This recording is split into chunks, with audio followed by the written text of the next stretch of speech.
The people making Monaco take the mic. I'm Nancy Heslin, and welcome to Monaco Info, the podcast.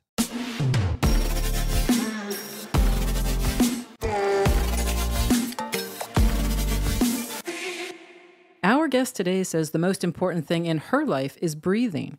Born in Denmark, she chose a career in finance to please her father, but when she moved to Monaco, the black belt in jiu-jitsu and waterski champion rebooted as a professional fitness coach.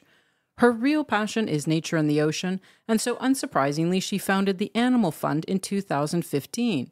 The not-for-profit Monaco-based association is now present in 4 countries with the mission to educate children on marine conservation, but also champions movements like the invisible bag.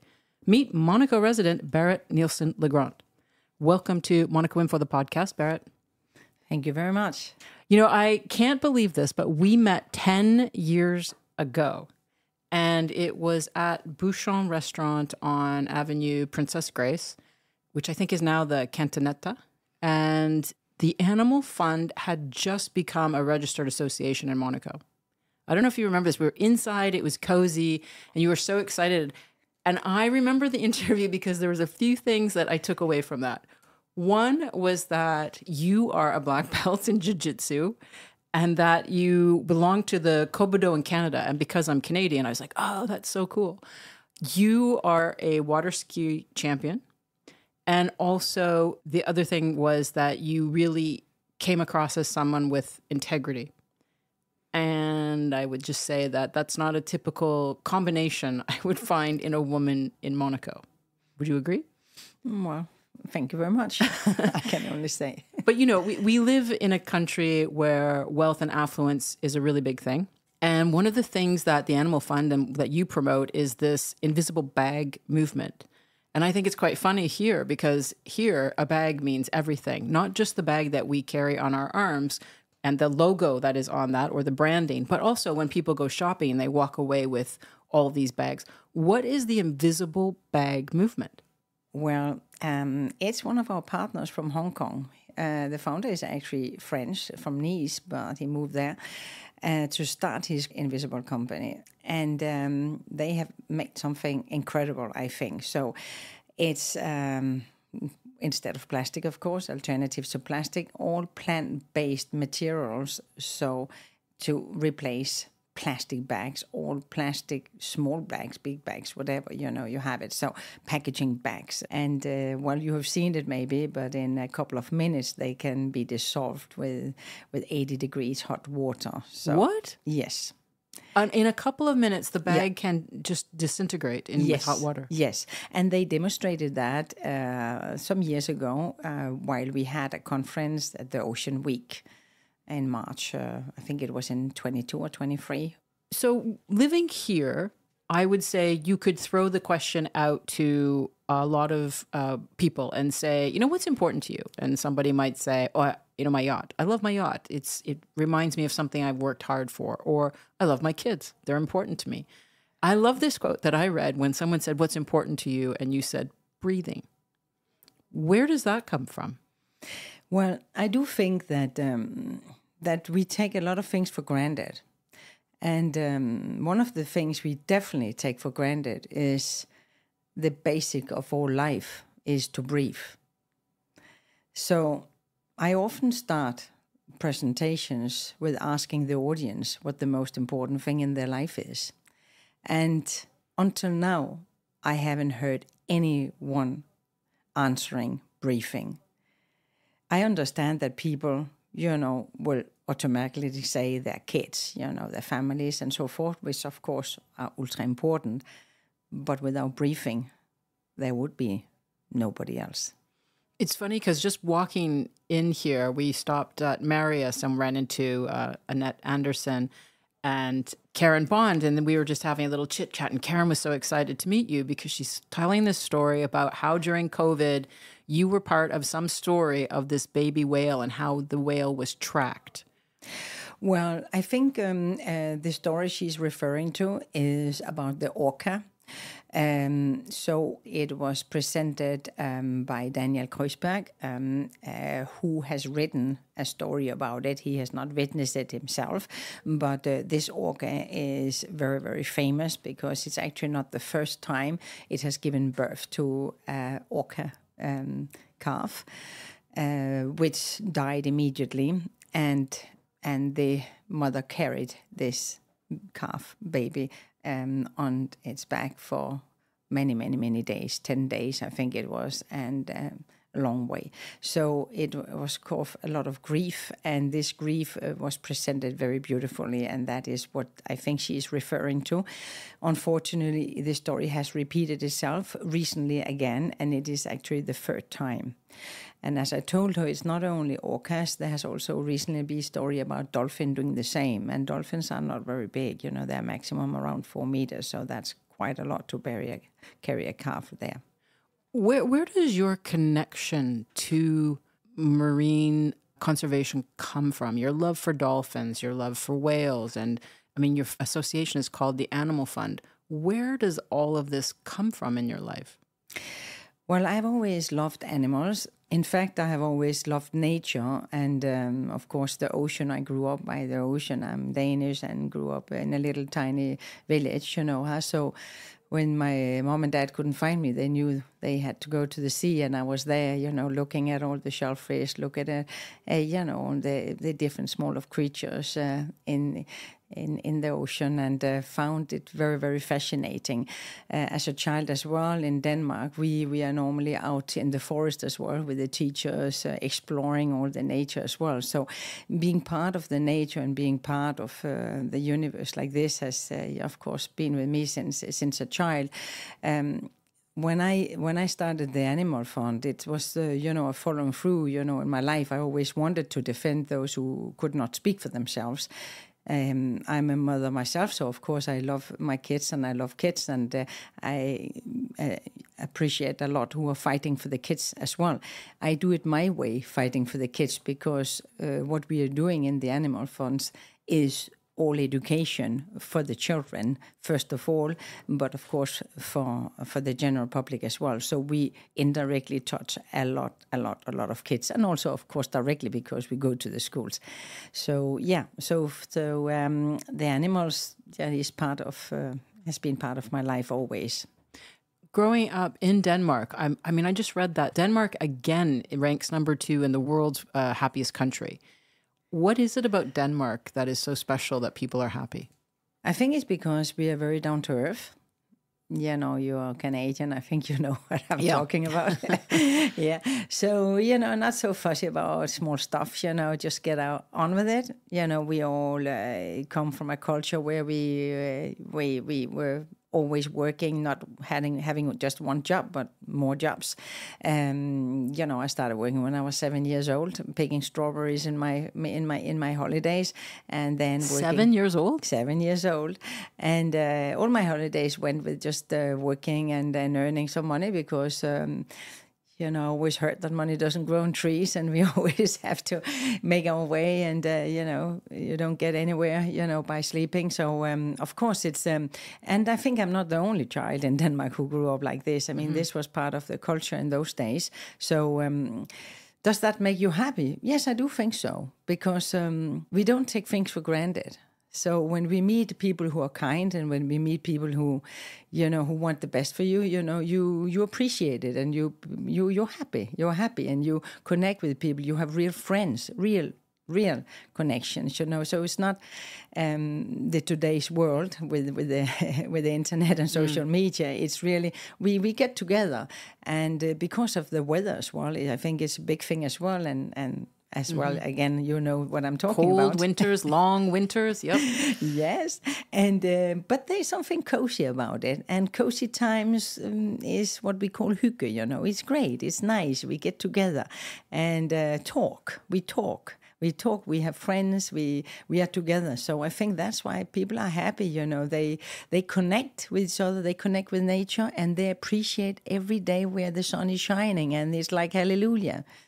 It's funny because, you know, moving here from Canada or moving here from Denmark, and you're so appreciative of the warm weather and the constant sunshine. But there's something that I miss. I mean, it's been 25 years. I still miss the change of seasons and what each season means culturally and as our community and what we do, all the different events. Do you feel like that as well? Yeah, yeah. I think that when you have the season change, you have the change not only in the season, but in your body, in your mind, the spirit, the people who you are together with, the things you are doing. Everything becomes different. And I think it's nice.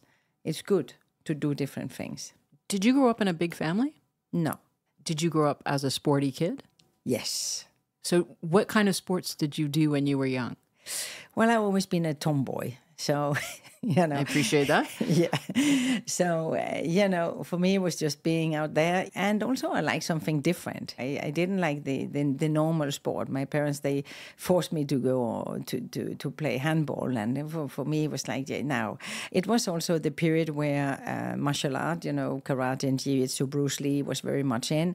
And bodybuilding a lot with, all the famous guys in those time, Arnold Schwarzenegger, and his best friend was Thorsten, he was called, and he was Danish. So, I was in this center where they had jiu-jitsu, karate, judo, and bodybuilding. And I basically lived in that center. Every time I came back from school, I bicycled in to town, and I did all of that. And I was the assistant trainer of my big guru, guy who ran the center. He was my big hero, So. You were the only girl, I imagine. Maybe there was a couple. Well, there were girls, but they didn't go so far. It takes a little, it takes a little bit extra to advance to the bigger belts. Most girls, they maybe stay the first green belt and maximum blue belt, and then then they finished, But I went on to second dan in jiu-jitsu. We couldn't do any more. There was no more pensum. There was nothing more to study there. And then karate I did as well, black belt. And then I was moving country. I moved to the States after high school, and so that was the end of that. But then I continued later in other countries. But what is it like to get a black belt? Because I also grew up in the generation of Bruce Lee, and that was really a coveted thing. I never did martial arts, but what was it like to actually be awarded that? Because it's not easy to achieve.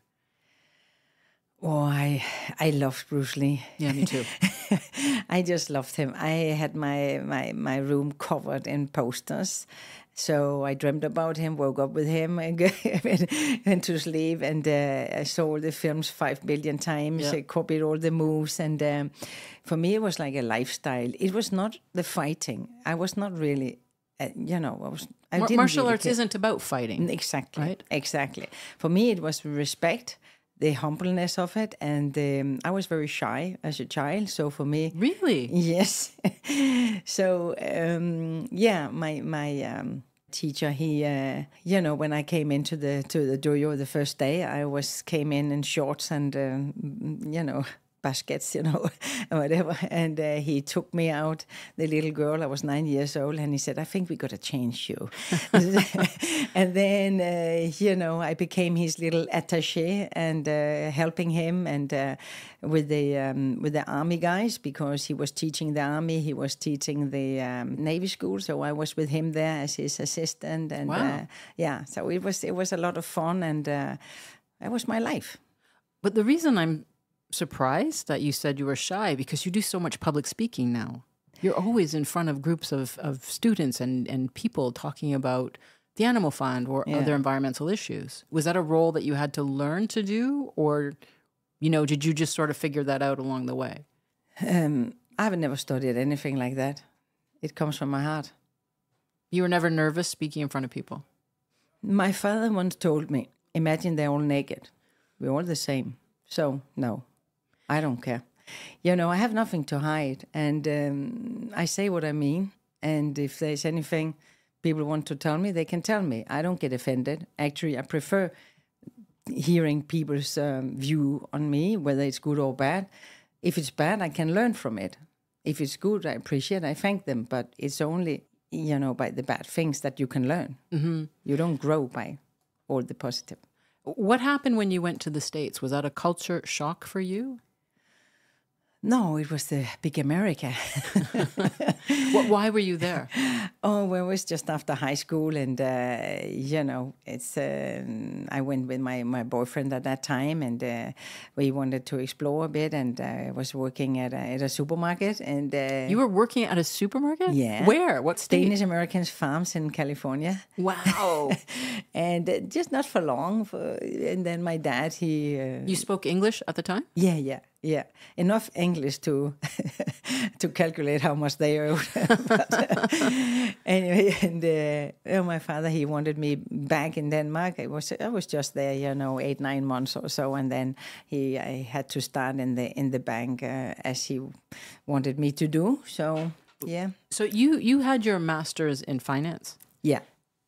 This was not your dream job to start working in a bank. Not it was at your all. dad's dream? Yeah, I wanted to be, in those days it was called correspondent, language, traveling, That was what I wanted, but, or policeman. But it's nothing like finance, yes? So how long did you last working in finance? What did you do specifically? Well, I started the way he wanted me to start. So you start, being educated for a couple of years, and then you get assistant, and then you advance. And I took all those studies every night, MBA and master and all that stuff I had to take, and bank school and all that. And then I got, after a couple of years, promoted by being sent to Brussels as a gift or something. They couldn't promote me. I was too young, so they could send me there in the bank there for half a year, and basically had to make a report what they were doing in Brussels to the EU commissions. That's where I learned French. And then I saw something in Brussels which fascinated me. I saw those big guys with huge cigars going into a dark room which were closed. And I thought, what is in there? And I was told that it was the arbitrage, salle d'arbitrage, so the dealing room. And I was asking, what's the dealing room? And they said, well, they are dealing with all the money there. And so on. I said, oh, that sounds exciting. And when I came back, and there was a big bank in Brussels. There was 4,500 people working there, so it was a big one. Whoa. And and when I came back to the bank in Denmark, which were at that time also the second biggest, I asked to be transferred to this dealing room. And they didn't want to, but then I said, okay, then I resign. Mm-hmm. So I came in. What was that like? So what is it? It was great to come in because it was exciting, but I was the only girl in that spot department. And that was a challenge because there was rough men. So wow. had to stand up. But it seems like it's a world away from where you are now. I can see it because you have the personality to do anything like that, but it's just so foreign to being with nature. It's the opposite of what you're passionate about now. Of course, fully. I don't know why and how, but I suppose that was a way to get where I am today, because that work, of course, I was in a bank, so it didn't pay very much, but then I got headhunted to a job in Luxembourg, and that paid better, doing the same, and then finally to Bermuda, and then back to Norway, over to Norway, and that was then stockbroking. But, all that was, of course, part of where I am today. I believe very strongly in that your past can lead you to where you are today. And if I wouldn't have done that, I wouldn't have been able to start TAF, because I haven't earned any money for 10 years. Mm-hmm. And, I have to live as well. And even though my husband can pay the biggest bill, I also have to live. And this background I have is a support for me, of course, that I can do things like this. Was it difficult for you to get out of that industry because you knew it was important to your father? Well, already that I became a dealer was a big disappointment for him. Oh. Yes, because he wanted me to follow in his footsteps and be, director or CIO or whatever. But a dealer was in his eyes something less than. Yeah. So already at that time, but that's how it was. I think that was also, again, a generational thing, because I've talked about this before, but, we were expected to do a certain thing at that time. Whereas now I think young people, although it's a heavier world they live in, they have a lot more freedom to make the choices they want for a career. Exactly. So you ended up coming to Monaco and sort of becoming a professional fitness coach, was that here in Monaco? Or when did you think, I don't want to do this anymore? Like, what was the moment in finance that you said, I can't do this anymore? Well, when I moved to Norway from Bermuda, I became a stockbroker, and it was basically because they knew me from that bank on, the biggest bank in Norway, and they wanted me to take care of the clients and build up. So I built it up in the Lux countries for the Norwegian bank. I built it up, New York, Bermuda, Milan, Paris, and so on for all the clients, so only institutional clients. And I liked that because it was people. It was people. And of course, finding stocks. I never really liked the fact working with analysts because, in my opinion, when they recommend something is already done, the train has passed. Yep. So I like the fact of finding ideas myself, what would be of value and what one could buy and sell later with a profit. So I found that interesting. And I like everything which is a bit innovative, something different. And I like to make my clients happy, that they were earning money, of course. Mm-hmm. Those were big clients, it was only banks, insurance companies, pension funds, and so on. So they have a huge budget. There was pressure for you. Yeah, but, I found it very rewarding because, those clients, the biggest ones, they became my good friends and were at my weddings and so forth and so on. Yeah, so it was the people behind, getting to know them, who they are, why do they do what they are doing, and so on. So when I was pregnant and I came back and we had to go to Monaco. It was my husband. That's why we came to Monaco, because he was transferred from his bank in Luxembourg to Monaco. And at that time I was pregnant and I didn't really want to go anywhere. I had a good setup in Luxembourg where we were living. But anyway, of course you follow your husband, which I did.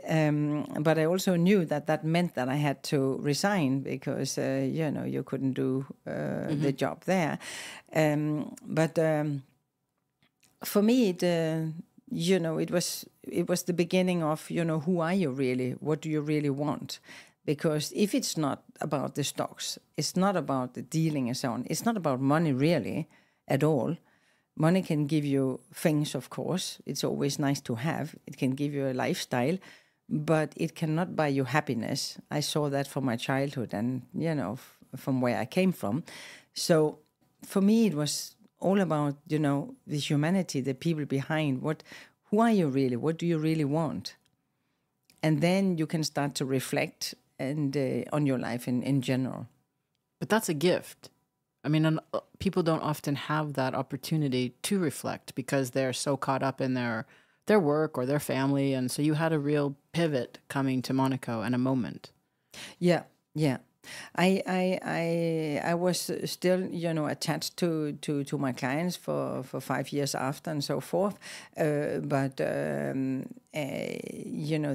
shift into the fitness world and so on was basically because I saw the outlife in Monaco, and I thought, okay, I started as a trainer basically when I was, not even 10 years old, yeah.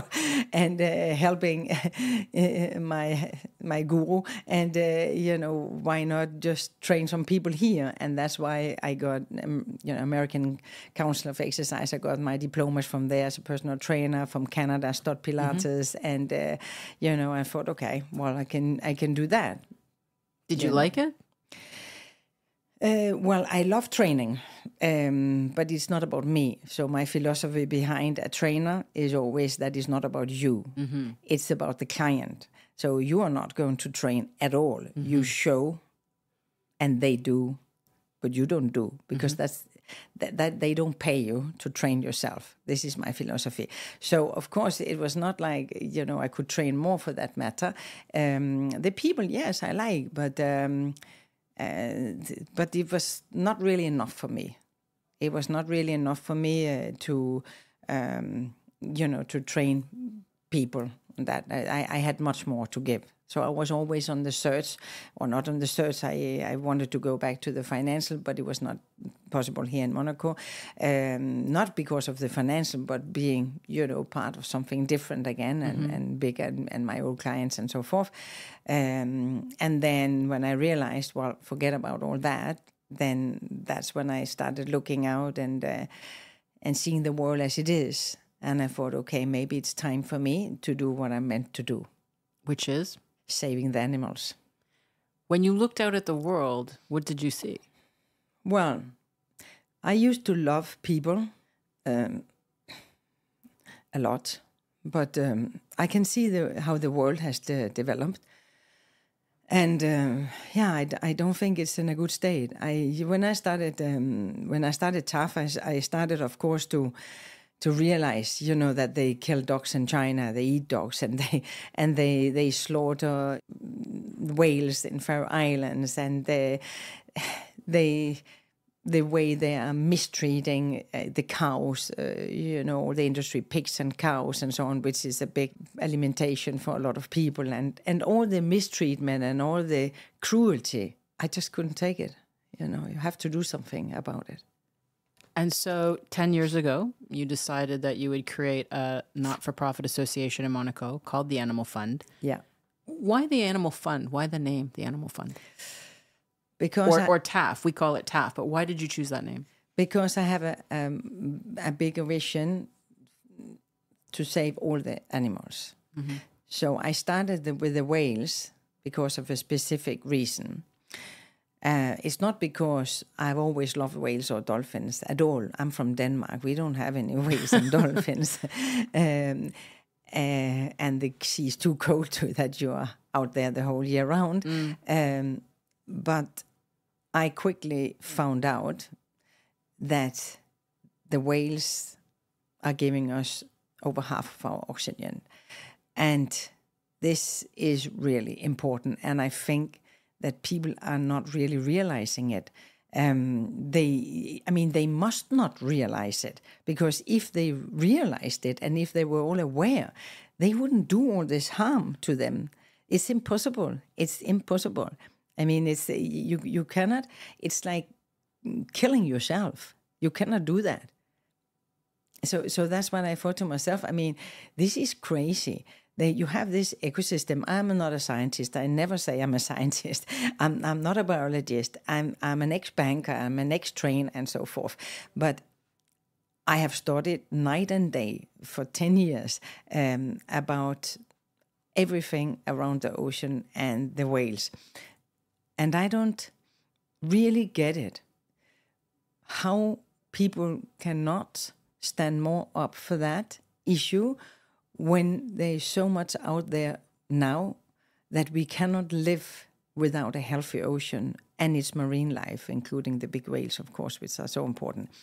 So this, if people don't really get it, then, my role is just to keep on saying it, and hopefully, more and more will get to know it, and hopefully more and more will understand it, how it's important. Has it changed the mentality over the last 10 years from when you started to today in terms of people getting it, or people maybe just even being more curious because it is such a big issue and it's all around us? I mean, we go to school every week, and I've done that not the first year we started, but definitely in the last 9 years. And what ages are the children that you're talking to? From 6 years on. Okay. Well, actually, we had about 300 who were about 4 or 5 in UK, but I mean, normally around 6 years. And we are operating in Norway and Denmark, the UK, France, and Monaco. So I have seen a huge, huge, huge difference in the knowledge of the children. Big times. And this is really inspiring to continue, of course, for us to continue, that we have seen this impact. It's not just Ausha, of course, it's not only Ausha, it's, the knowledge around, and a lot of other organizations and associations which are fantastic as well. I mean, we are many. It's a movement, I think. So I can definitely see a big change, yes, definitely. When we come into schools now, we are always starting about the roles of the dolphins and the whales, of course, depending on the children's age and so on, how far we are getting. We always make it playful because I love to play. And I think it's very important that we keep it fun. And then afterwards we come into the threats and we come into what we can do. And for me, we emphasize that much more. With, of course, depending on the age as well, than we have done before. Because before it was like people, they were more focusing on the problems. But I have always said, we hear that, we have heard that so long time now. It's important that we know what to do. We cannot always say, it's, we know about this and that, but what to do? So, I don't know those sentences about that there are more plastic in the ocean than fish in 2050. I have heard the last 10 years. And so what? You have to do something about it. You can say that there is, every minute there's a truck full of plastic coming into the ocean. Yes, we know that. So what to do? When I started giving presentations, my presentation started with 8 million tons of plastic entering the ocean each year. Now we are up to 12 to 13 million tons of plastic every year. Okay? So, no, that has not changed. For sure not. About the bycatch, this is horrible, how much bycatch there is worldwide. We are talking billions of... What does that mean? Bycatch, so you're out there with your huge fishing nets there, and they just get everything, of course, scraping the whole bottom and everything. So they're not just taking the fish they want, they are taking dolphins and whales as well. Of course, not the blue whales, but the smaller whales. This is bycatch, and, they are... killed so many dolphins and whales by that, of course. There is also all the illegal fishing. There's about 27 million. So it's horrible. We know all that. When you have conversations with adults about some of the statistics you're talking about, or just sharing your passion for what's going on, what kind of reaction do people have? Well, they're horrified, they're shocked, and they think it's, wow, Jesus, and so on. And but unfortunately, I don't see big immediately effect. They still use their plastic bottles, even though we just have explained that it's getting worse and worse. The fishing, they know that 80% of the world's fishery are exploded. This is huge. There is hardly any fish left in the sea, but they still order fish on the menu. I have not said that people should stop eating fish, because it's like kids. You say they should not stop eating candy and they will eat even more. No, what I'm saying is that maybe we could just try all to get in this year together and say that eat fish less. And give the sea a break, and maybe even, try for a month or so to not eat any. I sometimes compare the situations about what we had in COVID. You could see that when the world closed down, what effect it had on the climate, on the ocean and the nature and such. You could also see that people were willing to do it. They were willing to wear masks. They were willing to, to do what they had to do. Because it impacted them personally. Yes, but we have to turn this around to make them understand that this here is impacting them as well. So stop using plastic bottles. Stop eating fish every day or whatever. It is impacting you, your health, your health. How, as an association, there's so many associations out there, how do you find your voice? How do you make yourself heard with TAF? Well, it's funny because I don't really think about being heard. It's not on my mind. My mind is to get things done. So this is why I've never ever looked for funding before, because I just want to get things done. I grew up with philosophy where that you show and then you get. First you do something and then you get what you deserve.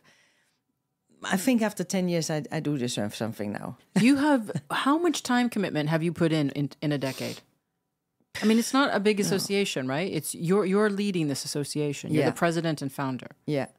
Yeah, we have around 100 volunteers spread around the globe, and we have. But it's you running it. Yes, it's me who is 24/7. So that means, of course, all weekends. I don't want to call it holidays, not holidays. It doesn't really matter. It's my life. It's my mission. I don't want to call it passion, because my passion is not to clean beaches, or it's not to stand there and talk about weekends after weekends about, what I think, we could change and so on. This is not my passion at all. My passion is water skiing and martial art and the whales. This is my passion. But my mission, this is what I'm born to. This is to make a difference for the voiceless, the animals. And the first degree here, the whales, because they are top of the food chain and delivering so much oxygen to us. So they are ultra important. What events does TAF do? We do a lot of events. Our most, let's say, famous events, and this, which I think we can draw most people also to join. Those are our sports events with our ambassadors.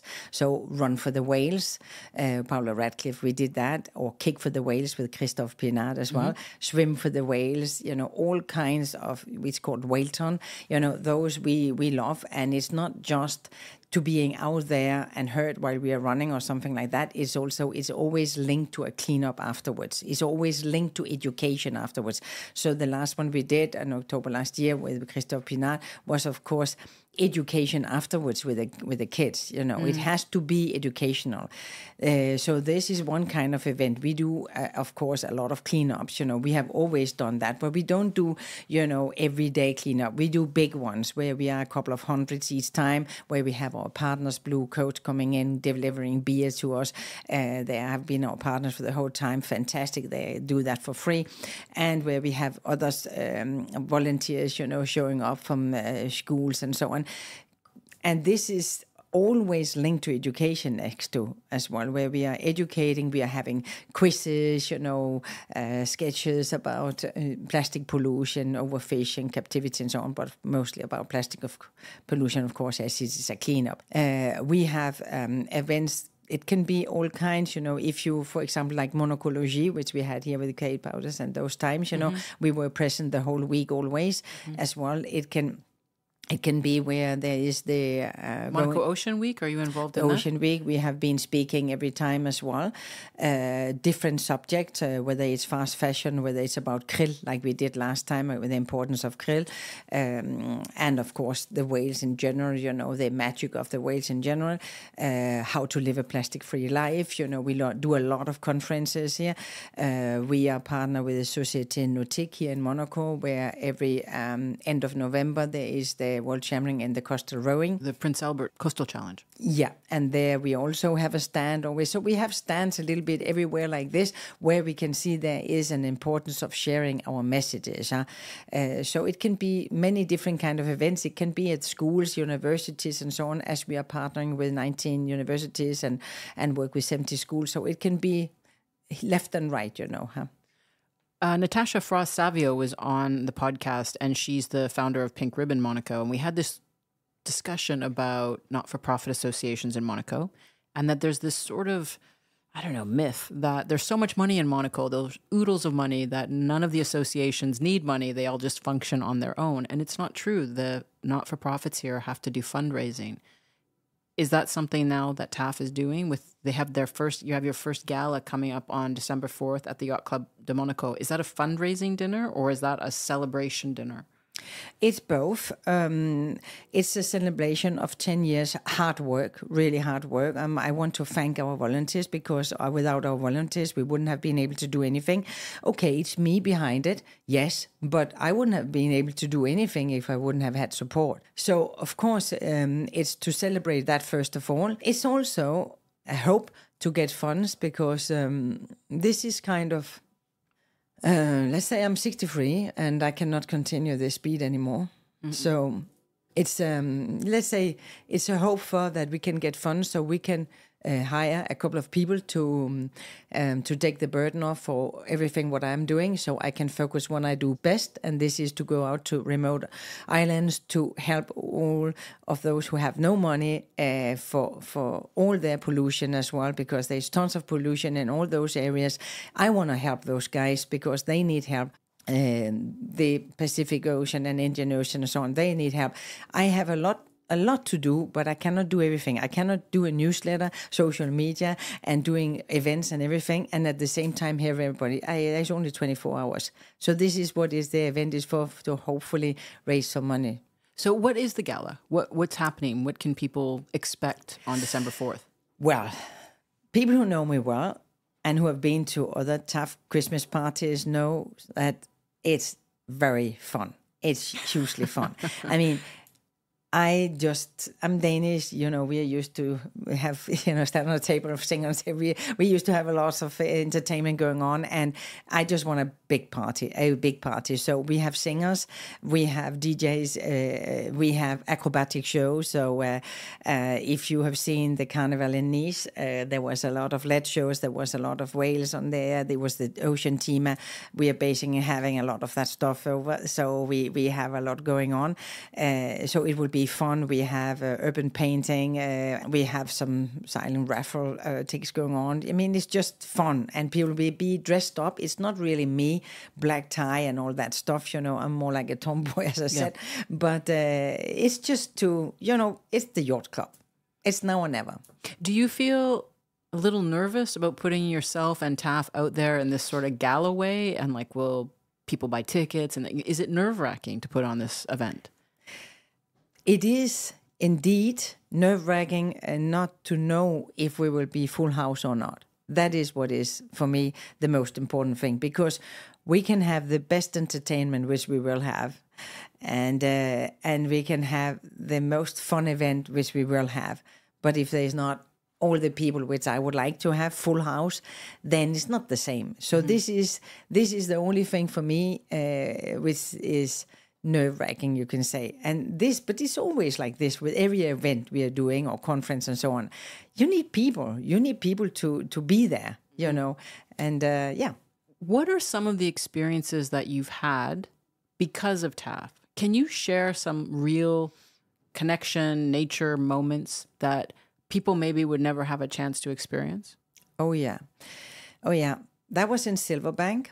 Some years ago, 2022, I think it was, and Silverbank is an area which is quite specific, and it's between Turks and Caicos and Dominican Republic, and this is one of the only places in the world, together with Tonga, where you can be in the water and see the humpbacks, and I didn't know before, because I have never looked anything up, because I don't really believe in disturbing animals in their natural habitat at all. I was in Dominica to help, working on whale watching boats, meaning I was there to teach them how they can also talk about conservation, instead of only telling that now the whale is breaching and now it's whale tapping and so on, but basically using those 150,000 people coming on their boats in those couple of months. The whales are there to mate and to breed. So I was there to basically initiate that. 150,000 people come to watch them mate? Yeah, not in one shot, but in that season, in that period. Yeah. But still, I had no idea. Yeah. So this is a huge in Samana in Dominican Republic. This is where, and it's just one company who has that, so it's a lot. Anyway, so when I was there, the owner of the company said, if I ever have been there, because she had been there. I said, no, I didn't know it existed. So she said, you must go. Because, for me, I've protected the whales for 10 years now, and it's the most important creature on the earth here. So it's also important that I'm out there to see them. So I thought to myself, okay, let's do that. And I went there, and it was, in the middle of the ocean there, where you are basically placed 6 days and going out in a tender 2 times a day. And done very, very respectfully. Otherwise, I would never have been there. So we were dropped in the water silent when the whales were out there. It's a place where they come to mate and breed, of course. So a lot of males chasing the females. Kind of like going to SAS. Quite exciting to see. And then, of course, the females with their newborns, which is amazing, So, first of all, what is the length of these creatures? Because when you're saying that sort of, yes, okay, we imagine the chase, but these are gigantic underwater creatures. They're 15 meters long with 3 meters long pectoral fin. Wow. Huge. That's what makes the humpbacks a bit special, because of this huge pectoral fin, which can slap really hard, and also why they can jump so much as they do. But anyways, we were one day, so what really have marked me ever since, and I think it's most of the, best experience I've ever had, was that we were down there in the water, and with our snorkel gear there, and we were only 6, so it's 6 people down, so it's not a mass industry or anything, and the silverbank is huge. It's really huge area. So we were laying there on the surface. There's a special way you're laying, so you're not gonna swim around or anything. You're just laying there, looking down, of course, and looking down where you're looking down at a mom with its calf, always protecting its calf. And the calf the mom is just watching what's going on. But the calf is so curious. So the calf, I got eye contact with the mom. And it was like she was sending off the calf. And the calf was coming up right in front of my face and staring in my eyes and just sticking out his nose up on the water there. And then gliding back down, watching me all the way, and going back down to her mom. And it was mind-blowing. It was mind-blowing. You can't even speak afterwards. You are just completely, still, you don't know what to say. And the whole rest of the day, I didn't say anything. And it's just mind-blowing. And you at that moment, you just realize, how much love there is out there, how much love there can be, and how much love we need to learn to give like they do.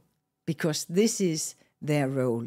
This is why, in my opinion, the whales, and that might sound very, spiritual and so on, but this is, in my opinion, why the whales are still there. They're there to teach us. They're there to teach us big times how much love can solve, how many problems in the world love can solve. And just be kind and nice to each other. And this is my message to the world. Be kind to each other, respect each other, love each other. Your 2 sons were brought up in Monaco, and they now have their company, R4, a recyclable clothing company. So on their Instagram account, it says, 2 brothers on a mission, fashion, education, community. They have to get these values from you. I hope so. Like, just hearing that story and how passionate you are, that they've gone on to having grown up here, but they're going out and trying to create something as well that is meaningful. Yeah. Well, I've done, like I think a lot of mom, trying to do our best, giving the values which I grew up with, and also the values down to earth, despite that they grew up in Monaco. Mm-hmm. It's not easy always, with all the luxury around it. But I always try to, make them, see the real value in things, and also to work from an early age on. Yeah, they're young. Oh, yeah, but they started work also like me, very young, how I taught them the same way that I was taught, that, you gotta do something with what you have, and respect people, and and be kind and loving to each other. So I hope I have given them. Well, the fact that they want to work together is a great thing, I would think. Yeah. I think it's very important that family sticks together. When Why do you get kids?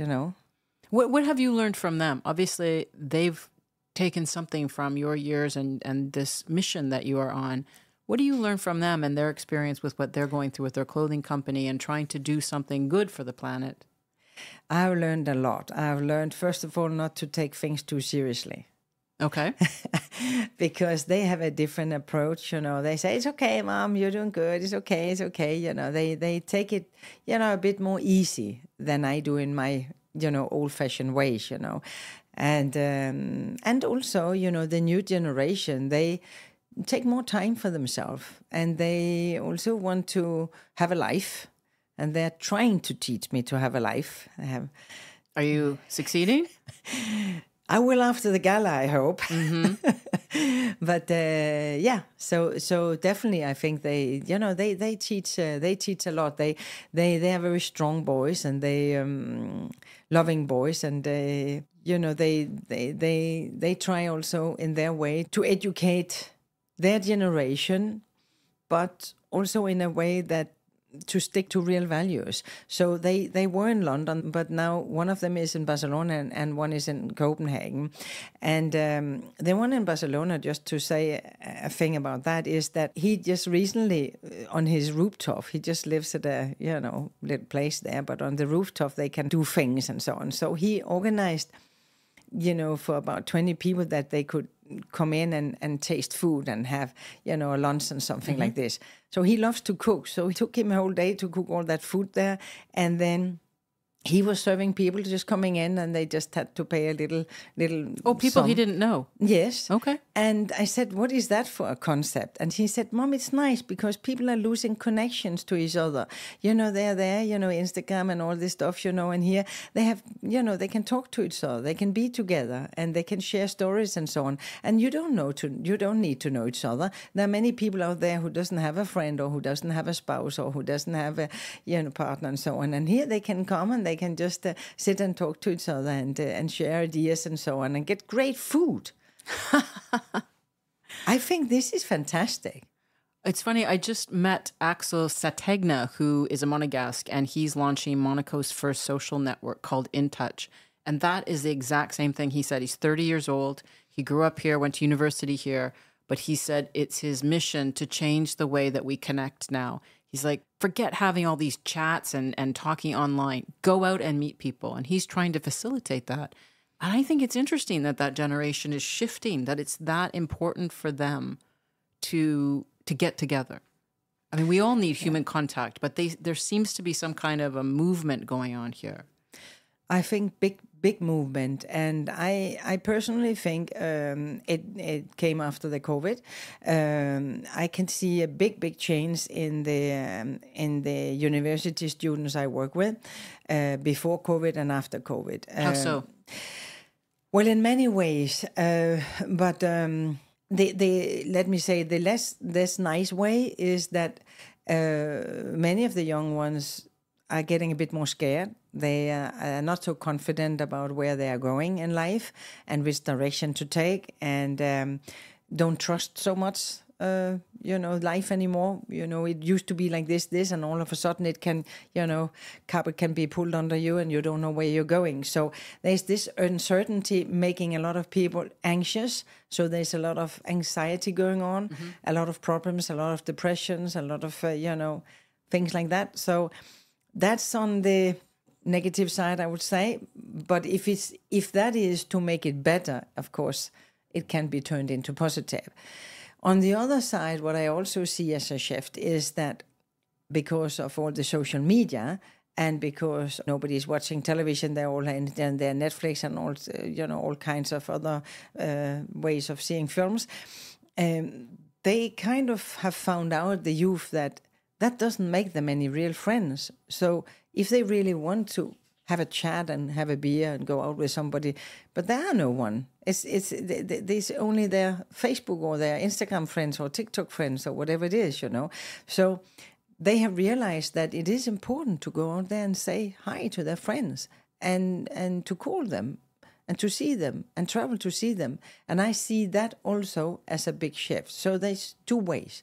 I think maybe it's linked together. I don't know. But I have big hope, you know. Yeah. So your kids grew up in Monaco. You came here in 1999. Your husband was transferred here. What do you enjoy about Monaco? It's so different, I'm sure, than where you grew up. Yeah, I mean, what I always have liked by Monaco is the proximity of everything. So you can do 5 million things in 2 seconds, you know. I think you do that all the time, no matter where you are, right? Something like that. Yeah, but he is very convenient, you know, how that I love in early morning to have a swim. Where do you swim? In Lavoto. Yeah. And I love to just have a swim and a quick swim, a quick coffee, and then you get on with your work and you can have many meetings. You know, you can do so much during the day because everything is walking distance. So that I really like. The eco initiatives here, do you think that they're the environmental initiatives and what the country's trying to do? Do you? Of course, yeah, sure. I mean, I think it's really, really important that all the initiatives which have been taken since quite some time, you know, huh? Yeah. And that Monaco is a leader in that in many respects, you know, and being such a small country, I think it's fantastic and amazing what they have achieved already, you know. And you told me when we first met that you actually water skied representing Monaco in competitions. Is that true? Yeah, well, it's I water ski in Roquebrune-sur-Champ, and then years back, Monaco water ski team was founded by Aleko Kusoglu, and I was on the team there together with 2 other guys, and so we are a small team. We are just 4, or we were just 4, because I'm no longer part of it, unfortunately, because of knee problems and hip problems and everything. So I can't compete anymore. I stopped like 5 years ago or so, and unfortunately, or no, more than that, 7 years ago. But yeah, it was part of my life, big times, you know, driving up there to Roquebrune-sur-Champ and train, 3 times a week. And must have been spectacular to be on the sea. Oh, it's so fantastic. It's so fantastic, you know, just being out there, and you can it's only yourself, you know. So if something goes wrong, you blame yourself. If something good, you can say, okay, you did good today. But it's freedom. It's freedom. I like the freedom aspect. But you've chosen sports that are individual sports. Yeah. Is there something behind that? Well, there's nobody to ask, you know, and there's nobody to wait for. I want to just ask you before we close off, because you're one of the few people that I know that has done this, but I know you've had some knee and hip issues, and you actually had stem cell, was it surgery, from Anthony Gallia? And he is he was actually the coach of the Toronto Argo Football Club, which, you know, I'm an Argo fan because I'm from Toronto, but he founded the Institute of Human Mechanics. I'm really curious about this because it's a big conversation, this sort of stem cell research and stem cell surgery. What led you to do that? And was it successful? Was it the right choice for you? Definitely. I got to know him through a world record holder in snow skiing, and through her I could see him, because normally he's only taking, very, very high ranked, like Tiger Woods is one of his clients, and many players. So like really elite athletes. He's really, really elite. And what were your symptoms? What were you going through? Well, it was because my knees, I have no cartilage left, nothing left. So it's bone against bones, and that's why it's hurting so much. And I actually, can't do those sports and not running, nothing. So it's hurting a lot. And then she advised me to go there to do stem cells treatment. And actually it's himself who have made that. Right. Something called Cytorit is his new one. He has patent on. And I came there in just before the COVID hit in January 20. And went there for 10 days and got 2 injections every day in both knees, and actually treatments which should have lasted a year, which lasted 10 days. But anyway, had to get it on and get home. And then normally I should have been bicycling and taking it up and strengthened my calves, but because of COVID, I couldn't go into any center anywhere, so that was like a bit drawback. But anyway, it helped me a lot. Before I came to him, I could hardly not walk. And I will not say I could run, but I could definitely walk afterwards. And it has been fantastic. He is amazing. And I would say stem cells, I'm a strong believer of that, for sure. It has to be injuries which are not very severe to help dramatically. Mine was too severe to help with normal stem cells. So that's why I fixed Cyto-Rich, which is an advanced technology. Okay. Because is there a negative side to the stem cells? No. Yeah, I had no negative impact or anything. It was only positive. It was fantastic. I have no inflammation anymore. My knees can hurt now, of course, again, because now it's 5 years ago. And so, of course, the effect is wearing off. Oh, is it something then you have to continue again as treatments? It is, you know. But it's like lubricant you get into your tissue. But I see no side effects. I would definitely recommend it to anyone. Definitely. I think stem cells you can do everywhere, basically. But I imagine you are the type of person that would research as well. You wouldn't just jump into something like that. Oh no. I only went to him because I was referred to him, and he's the best. Yeah. I mean, so that's so simple. I would never ever go to anyone out there just claiming they are stem cells doctors or whatever. I would really research, because I have heard a lot of stories also that you have to take care, because you don't know where they're taking their stuff, and is it really your blood or is it really, you don't know. I mean, you have to take care. Well, I guess with not doing water skiing or jiu-jitsu, you just enjoy your morning swims in Larvado and then get on with it with the Animal Fund. Is that right? That's absolutely right. Listen, Berit, thank you so much for coming on Monaco Info, the podcast. I wish you a very successful gala, and I hope it's the first of many. Thank you so much. Thank you.